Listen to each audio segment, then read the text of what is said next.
When you look at Nigeria's billionaires, I would say actually that a lot of them are doing wonderful things for this country. But what I want to know is it actually their moral responsibility to do so? Every person that becomes a billionaire in Nigeria in 5 years or 10 years from now, is it their moral responsibility to make sure that Nigeria is better off 50 years from now than it is today? I will say definitely yes. Even all ourselves that are here, I'll just try to do something here. Who pays for school for someone who's not from his own family? So, yeah, so including all of us. So you see, we are all philanthropists. In Africa, we give back. We all send money electronically. We pay for school fees. When you have more money, you have that responsibility to give back. Because, you know, Bill and Melinda have decided that they're going to give 96 or 7% of their wealth. And I don't know if many people know this, and they're trying to solve problem of today.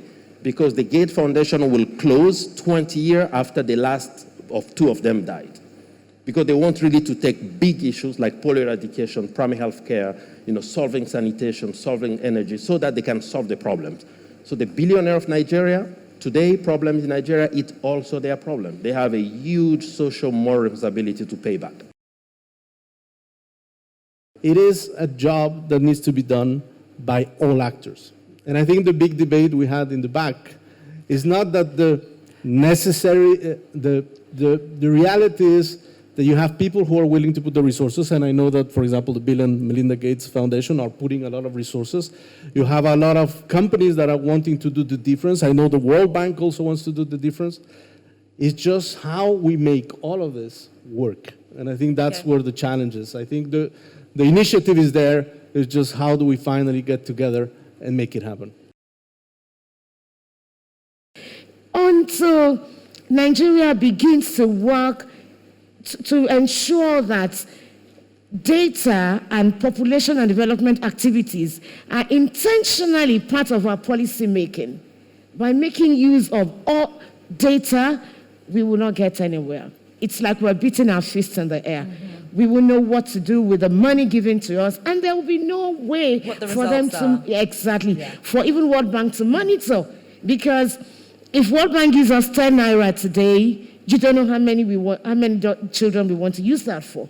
We should be able to produce data to tell World Bank we will need 10 naira for 10 students. And then World Bank can monitor and say, okay, then the private sector, which is very important and key, can come in and say, okay, we'll take 2 children, we'll do this for them. Without data, no nation can succeed. And our purpose here is to help the Nigerian government do that, invest in youth, children, women. We provide financing, yes, but actually more important than financing is really working on how do you deliver that financing through programs that are robust. Part of this is the delivery systems within government, both at the federal, but especially at the state level, okay? And part of it is really bringing different parts of government together. Okay, it's not just the Ministry of Education or the Department of Education that will do it.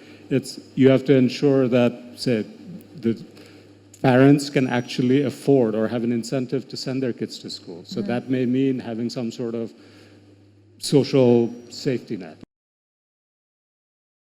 The systems to bring inclusion are beyond the capacity of those in government today.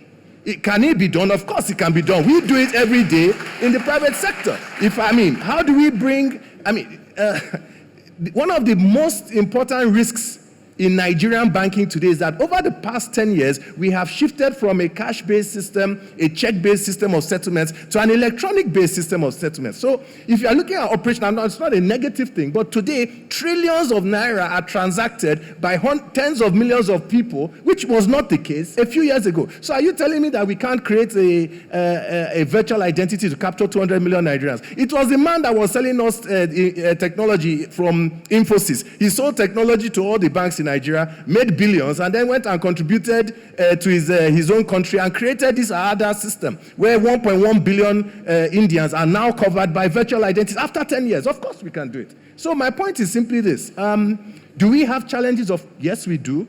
My pain is that in 10 to 20 years, we can lick those challenges if we get the talent where it's needed most.